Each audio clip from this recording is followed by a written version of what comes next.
semuanya, jadi aku mau cerita-cerita sambil ngerjain tugas dari matkul komunikasi bisnis. Sebelumnya kenalin dulu, nama aku Ella Cahya Deswita. Aku dari Prodi Akuntansi Bisnis Digital Politeknik Negeri Lampung. Nah, di sini aku mau kasih tahu kalian juga kalau aku itu lulusan tahun 2024, tapi aku kuliah di tahun angkatan 2025. Aku anak kelahiran 2006, jadi aku sempat gap year setahun ya. Di sini aku mau cerita tentang sedikit kegiatan-kegiatan aku selama aku sekolah dan juga sedikit pengalaman aku waktu aku kerja. Dulu waktu aku sekolah, aku tuh anaknya lumayan aktif dan suka penasaran sama hal-hal baru. Aku juga anaknya tuh suka banget pengalaman, karena menurut aku pengalaman itu penting banget ya.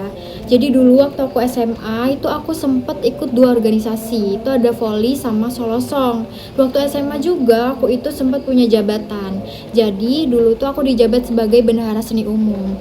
Dulu seni umum di sekolah aku itu punya 6 cabang, ada band, solo song, karawitan, seni tari, gemara, sama seni musik. Jadi kalau 6 cabang ini ada kegiatan, pasti aku sama rekan-rekan aku yang ngurusin. Nah, dari pengalaman ini aku jadi tahu nih gimana caranya buat proposal, buat LPJ, ngajuin dana, dan lain sebagainya. Komunikasi sama berbagai organisasi juga. Terus aku jadi lebih banyak dikenal sama guru-guru di sekolah.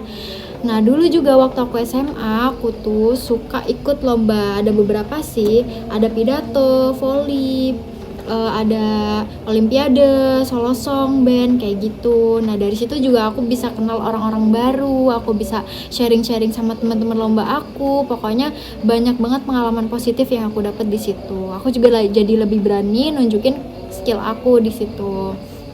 Nah, dulu aku juga nggak lupa soal akademik aku juga fokusin di situ. Jadi waktu aku kelas 12 itu aku lepas jabatan, aku benar-benar fokusin di akademik karena aku pengen juga terdaftar di dalam siswa eligible. Dan alhamdulillah waktu itu aku terdaftar.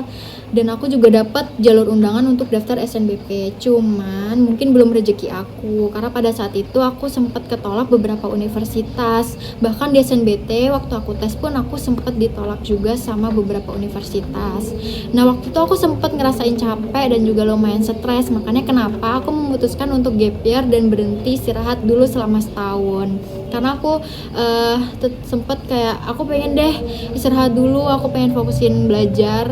Jadi aku di rumah, aku makan, tidur, belajar itu rasanya lumayan bosen. Aku juga sempat ngerasain capek dan bosen sampai akhirnya aku ngelihat teman-teman aku yang udah beberapa ada yang kerja dan mengenal dunia kerja tuh aku penasaran banget, kayak aku juga pengen deh kayak gimana sih rasanya ngerasain dunia kerja, rasanya gimana sih kerja gitu kan. Tapi akhirnya aku iseng-iseng deh cari-cari loker dan aku kan lumayan susah minat ya sama beberapa pekerjaan sampai akhirnya ada satu teman aku yang nawarin loker tuh ke aku. Terus dia nawarin mau nggak jadi admin koperasi, ini ada satu loker nih, mau nggak gitu. Sampai akhirnya aku baca-baca, kayaknya seru juga gitu kan. Akhirnya aku siapin CV sama beberapa berkas persyaratannya, terus aku daftar deh. Nah, aku nggak nyangka kalau ternyata aku kepanggil interview. Pas interview itu ada beberapa orang juga yang daftar dan interview juga kayak aku secara offline. Nah, saat itu aku nungguin hasilnya kan, aku nggak berharap lebih, tapi ternyata aku yang lolos. Itu lumayan kaget sih jujur, dan aku ngerasa oh ini mungkin rezeki aku ya gitu. Akhirnya aku mulai kerja, aku banyak belajar di situ. Aku juga jadi punya pengalaman, ketemu orang-orang hebat. Aku jadi tahu gimana caranya komunikasi. Aku jadi lebih dewasa. Aku juga lebih disiplin dan lebih bisa memanajemen waktu, dan banyak lagi manfaat-manfaat yang aku dapat selama aku kerja di kantor tersebut. Nah, waktu itu aku cuman kerja selama 6 bulan, tapi selama 6 bulan itu pun aku sempat ada kerjaan freelance. Aku sempat jadi model makeup dan juga asisten MUA. Nah, di situ aku benar-benar sibuk banget, tapi aku suka.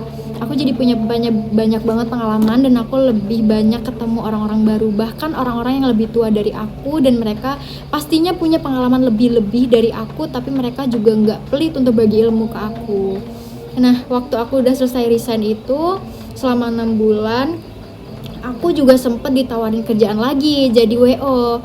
WO itu adalah wedding organizer yang ada satu usaha di Lampung Timur namanya Sahas Production. Nah, itu aku sempat dihubungi lewat media sosial karena mungkin aku sempat jadi model makeup waktu itu, dan aku ketemu sama mereka. Aku sempat ngobrol, ternyata mereka tertarik nih sama aku, makanya kenapa mereka menghubungi aku.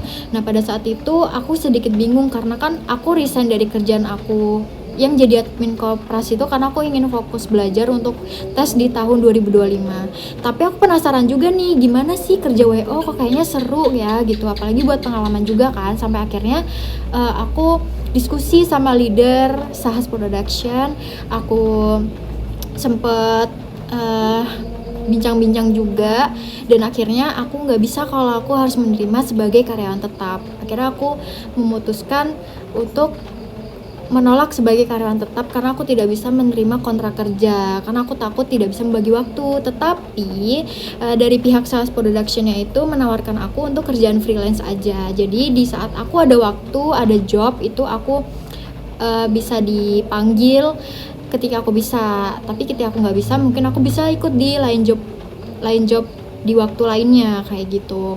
Nah itu berlaku sampai sekarang, dan aku masih berhubungan baik kepada leadernya Sahas Production. Cuman aku ikut beberapa kali, dan sekarang ini aku masih fokus untuk kuliah, jadi aku udah berhenti beberapa bulan.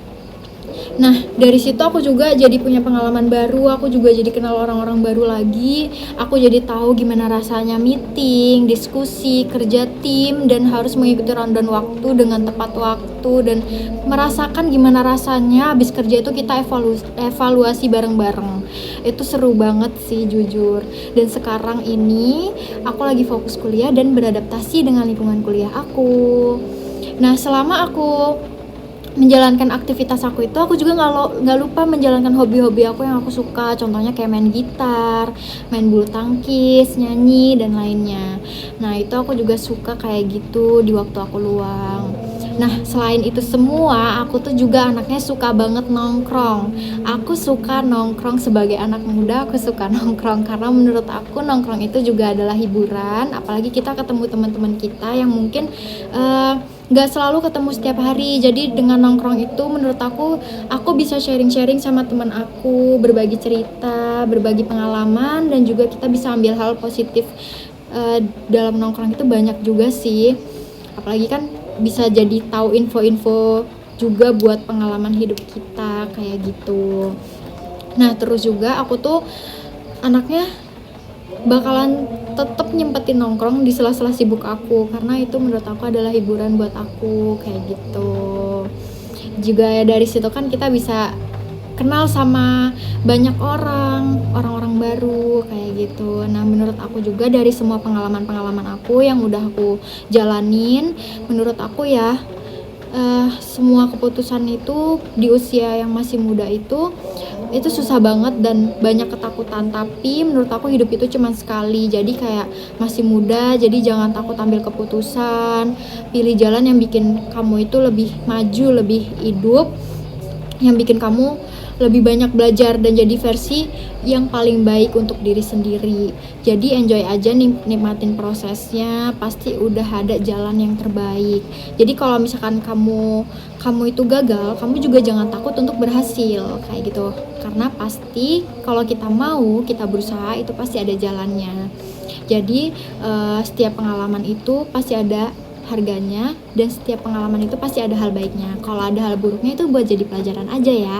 Terima kasih yang udah mau dengerin aku. Cukup segitu aja cerita dari aku. Bye.